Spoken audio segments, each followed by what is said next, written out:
Assalamualaikum warahmatullahi wabarakatuh. Jangan lupa subscribe dan nonton, mengambil manfaat dari channel YouTube Angkringan Baca 17. Semoga bisa terus memproduksi konten-konten positif yang bisa memberikan pengaruh positif bagi banyak penonton. Sukses.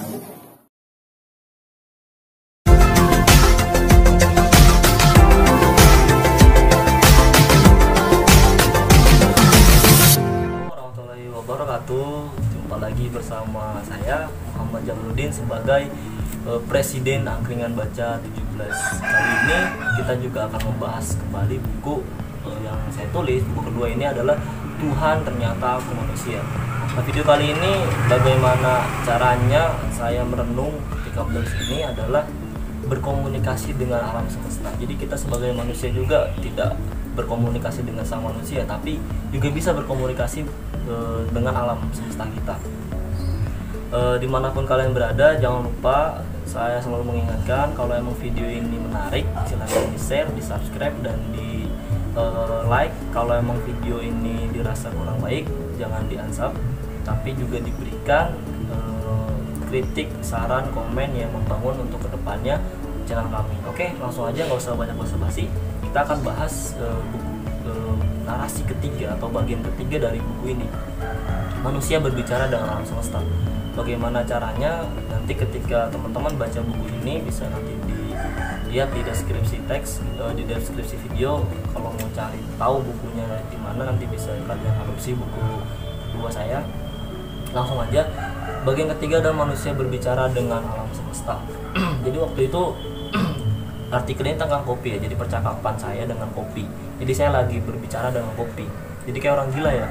Tapi nggak apa-apa, karena memang ini narasinya unik dan ini perspektif dan merenung gitu. Ketika saya berbicara lagi ngopi nih di warung kopi, saya berbicara dengan kopi waktu itu. Kopi itu seolah-olah berbicara pada saya, wahai manusia, dengarkan aku. Kalau menenggakku, coba sambil merenungiku, kata kopi. Aku menjawab, sambil terdiam, kok kopi bisa ngomong ya gitu kan. Kopi, camkan ini baik-baik.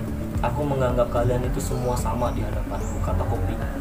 Terus aku bertanya lagi, lalu bagaimana seterusnya apa ya gitu? Masa sih kayak gitu?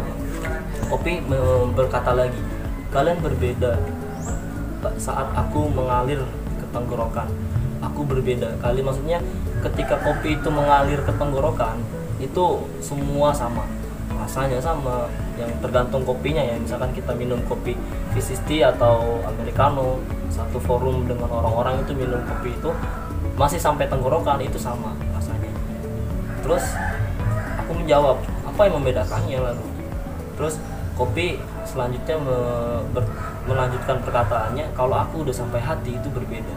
Nah, bedanya di mana? Kata kopi, yang berbeda adalah ideologimu yang ada di hati itu berbeda. Oh, ternyata sesama manusia ketika kita saling berhadapan satu sama lain itu sama, tapi ketika di hati itu sudah beda. Bedanya dengan bahasa, beda dengan ideologi. Itu kata kopi. Lalu aku bertanya, maksudnya gimana? Kata kopi, dia berbalik bertanya kepada saya, pikir aja, karena kan kalian manusia diberikan akal dan diberikan pikiran untuk berpikir. Bentar ya, karena ada sistemnya di luar, jadi ada suara-suara yang seperti itu. Terus juga pada saat di jam 2:30 itu saya tidur di depan kamar, sedang merenung sendiri, ditemani dengan gelap malam. Itu sambil menatap langit. Nah, di situ ada bisikan kematian yang mendatangi alam semesta juga, atau kematian. Dia bertanya, wahai anak manusia. Akhirnya sampai ngomong, ternyata ada sosok kematian yang hadir. Siapa kamu? Aku menjawab. Kematian itu menjawab, aku adalah kematian. Aku menjawab, apa ini sudah waktuku? Sambil bergetar menahan takut. Berarti menjawab, kenapa kamu bergetar? Apakah kamu takut padaku? Lalu aku menjawab, aku masih terdiam dan tanpa bahasa karena memang takut kan, mikir soal mati. Besok gue mati gimana ya? Terus Terus kematian itu mengatakan lagi bahwa aku pasti datang padamu wahai manusia. Kenapa kau takut? Itu karena kamu masih ragu atau tidak percaya atau bahkan tidak rela dengan ketetapan Tuhanmu. Aku adalah kematian ciptaannya, aneh. Kau malah takut padaku, tapi kau tidak takut terhadap Tuhanmu. Aku terdiam dan merenung di situ. Itu cara kita berbicara dengan alam semesta, dan merenung itu kita seolah-olah sedang berbicara dengan alam. Dan itu ini refleksi buku ini, saya menulis buku ini dengan refleksi ketika merenung dan merenung. Ternyata soal kematian aja kita bisa. Semua manusia pada umumnya itu takut terhadap mati. Tapi sebenarnya kata kematian, jangan takut sama saya. Yang perlu kamu takutkan adalah Tuhanmu, kata kematian itu. Itu pada saat saya berbicara dengan kematian. Terus pada saat saya ke perpustakaan, di deretan buku yang banyak, buku-buku itu juga berbicara kepada saya. Itu waktu kuliah ya, jadi pas sore-sore, pas kuliah masuk ke perpustakaan, sederetan buku yang tertata rapi dengan debu-debu, dia bertanya kepada saya dan memberikan pertanyaan. Kata buku gini, apa kabar wahai sahabatku? Aku bertanya kepada buku pada saat itu, dan buku menjawab, kau bilang aku sahabatmu, kau hanya membuat instant story dengan gaya seolah membacaku. Sahabat macam apa kau ini? Itu salah satu bentuk kritikan keras buku terhadap diri saya pada saat itu, pada saat saya berbicara dengan buku. Karena pada waktu itu saya berbicara pada buku, dan memang ya seolah-olah membaca buku, padahal kita tidak membaca buku, hanya membuat story kayak gitu. Aku bertanya lagi pada buku, kau tahu dari mana taunya? Terus buku menjawab, wahai anak manusia, bacalah aku bukan objek pencitraanmu, tolong dibaca aku agar kau tahu bahwa dunia ini penuh dengan canda, kata buku. Dan ketika saya membaca buku, disarankan dengan para sahabat-sahabat saya di perpustakaan itu, buku-buku yang berderet itu, saya membaca dan melihat 1 buku, 2 buku, dan ternyata kita bisa melihat perspektif dunia dengan lucu, misalkan dengan teori-teori sosial, teori-teori agama, dan lain sebagainya. Itu bahasa lucu ini dalam arti kita lucu, dalam arti kita nggak tahu kayak gitu, padahal ada itu. Dan yang jadi lucunya adalah kita nggak tahu dan kita nggak mau tahu seolah-olah kayak gitu. Itu lucu sekali. Dan pada saat itu saya tertawa dengan buku bersama. Terus bagian ketiga dalam buku ini, selanjutnya saya menulis artikel tentang wayang, apa dengan wayang. Nah, pada saat tahun 2019 dulu pesantren saya An-Nur di Jakarta itu menjadi tuan rumah Hari Santri Nasional, dan malamnya itu ada pertunjukan wayang golek. Nah, pada saat malamnya sebelum pertunjukan, saya mendatangi ke sana, datang ke situ melihat bagaimana sih bentuknya wayang kulit itu. Dan ternyata ketika saya melihat wayangnya itu, ada satu tokoh yang bernama Yudhistira, putra tertua Pandu Dewanata. Ini adalah seorang raja dari kerajaan Hastinapura yang kulihat di sana. Ia menyapaku. Sang Yudhistira berkata kepadaku, hai anak manusia. Aku di situ diam, dan ketika ada Yudhistira bertanya kepadaku, aku menjawab salam takzim untuk jenengan Pak Paduka Raja. Yudhistira berkata, jangan panggil saya raja. Aku ternyata kayak gitu, padahal kan jenengan kan seorang raja. Terus Yudhistira berkata, aku hanya wayang, penokohanku terserah apa kata dalam. Kebetulan aja aku jadi tokoh raja. Aku nggak bangga, kata Yudhistira. Apa yang mau aku banggakan? Karena penokohanku ini adalah pemberian dari sang dalang. Jadi tokoh Yudhistira itu ternyata disematkan seorang raja oleh sang dalang. Itu kata Yudhistira. Terus aku merenung dan bertanya, kok jadi drama sih kayak gini Pak Luka? Terus kata aku bertanya lagi, tidak tahu, kok hanya juga di situ Yudhistira berkata, apa yang mau kamu banggakan wahai manusia? Aku aja yang disematkan sebagai seorang raja nggak bangga.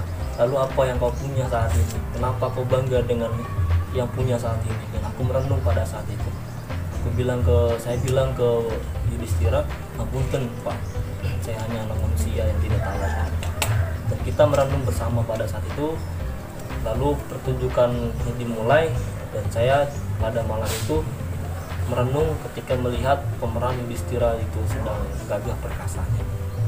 Itu beberapa hal, beberapa trik yang ternyata kita bisa berbicara dengan alam kalau misal kita sama-sama merenung dan kita mau berbicara pada alam. Tanya aja pohon di depan rumah itu gimana kayak gitu. Terus yang ini yang menarik sekali, yang sering terjadi pada kita semua. Jadi pada saat itu saya ikut kegiatan konsolidasi BEM PTNU pada saat perebutan wilayah yang jadi tuan rumah antara Jogja dengan yang lainnya.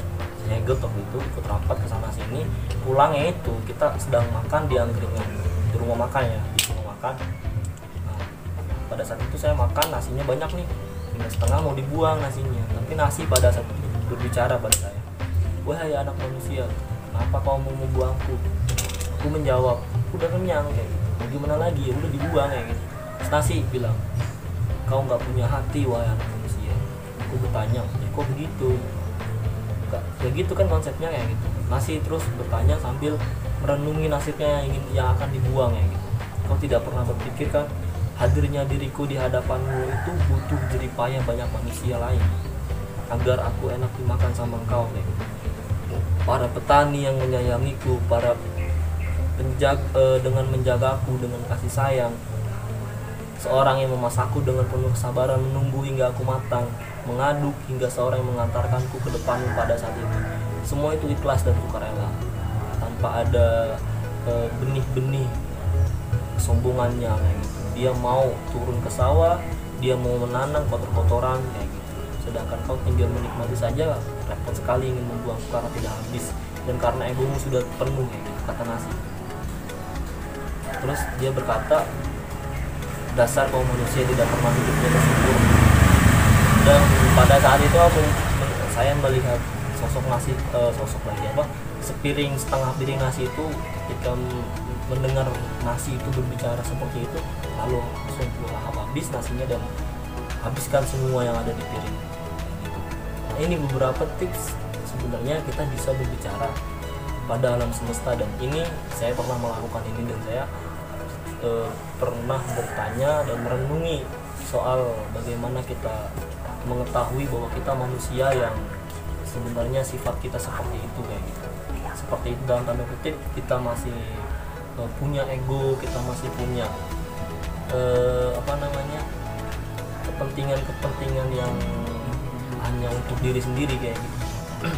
Lalu lagi pada saat ini, dulu kalau misalnya di rumah itu ya kan sekarang karena di rumah itu pada saat bangun tidur itu yang pertama kali saya cari itu adalah HP kayak gitu.